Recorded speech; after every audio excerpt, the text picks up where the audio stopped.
Bonjour et bienvenue dans le logiciel MyEasyCenter 5, la console qui s'appuie sur l'infrastructure Microsoft SCCM. Dans cette vidéo, je vous propose un aperçu global de la console pour visualiser l'ensemble de ses composants. Quand on lance la console, on a une première fenêtre qui s'affiche celle-ci, qui va permettre de tester la bonne connectivité au serveur. Elle est un peu subreptice, rapide, mais on va tout de suite diagnostiquer s'il y a des problématiques ou non de droit, d'accès ou de problématiques réseau liées à la connexion de la console vis-à-vis de son infrastructure, vis-à-vis de l'infrastructure SCCM. Ensuite, cette page d'accueil nous donne plusieurs options, plusieurs indications. Ici, en haut à gauche, que l'on a une console qui est installée dans un mode réseau, network, qui va être visible dans les settings, c'est-à-dire que elle va pouvoir bénéficier des mises à jour automatiques, comme on peut le voir ici, MyEasyCenter This Release is Up to Date, et elle va pouvoir bénéficier de paramètres identiques. Donc si plusieurs consoles sont connectées ou possèdent les mêmes préférences et ont un paramétrage en réseau, dans ce cas-là, elles auront toutes la même configuration et les mêmes mises à jour. Donc on s'aperçoit aussi en bas à droite que l'on peut visualiser la version installée de MyEasyCenter. Le bouton Switch nous permet de visualiser les paramètres de configuration serveur et éventuellement de basculer sur un second environnement de test, pourquoi pas. Et ça nous permet de basculer d'un environnement à l'autre avec des infras différentes. Ensuite, en bas à gauche, nous avons l'information de l'état de nos clients SCCM.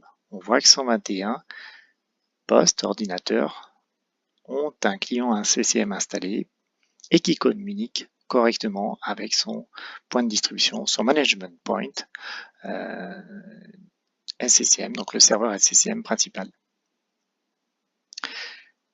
Nous avons une information aussi qui concerne la résolution de l'écran nécessaire au bon fonctionnement de MyEasyCenter.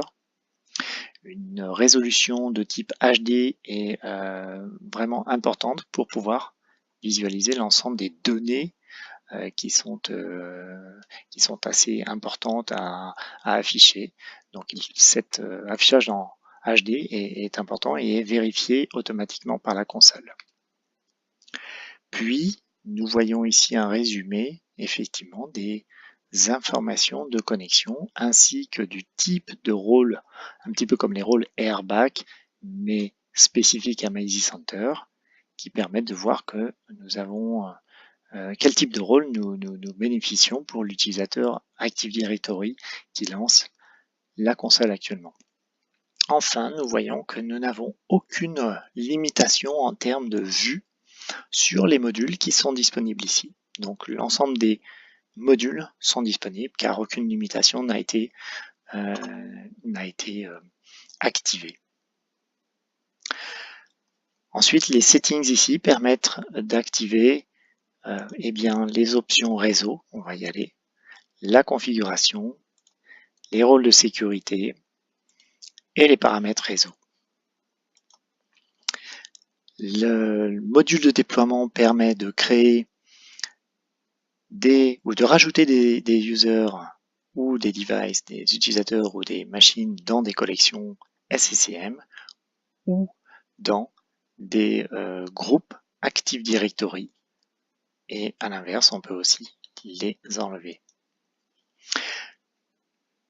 Les outils nous permettent de vérifier l'état de bonne santé des clients, d'effectuer certaines opérations telles que des pings et des opérations plus particulières de relance ou de réparation du client SCCM ou de vérification des applications déployées. Le monitor nous permet d'avoir des vues de bonne santé des clients SCCM, des applications et des OS déployés. Enfin, le module Activity Report, le plus conséquent, nous permet d'avoir un état des déploiements, un état de l'infrastructure, un état des inventaires et des rapports de sécurité pour tout ce qui concerne les patchs, le patch management. Voilà, nous avons fait le tour global de la console MyEasyCenter et avec cela, eh bien, vous avez un aperçu complet des fonctionnalités. Pour le détail, eh bien, je vous invite à venir voir l'ensemble des autres vidéos qui sont disponibles actuellement. Donc merci de nous avoir suivis et rendez-vous dans une prochaine vidéo. À bientôt.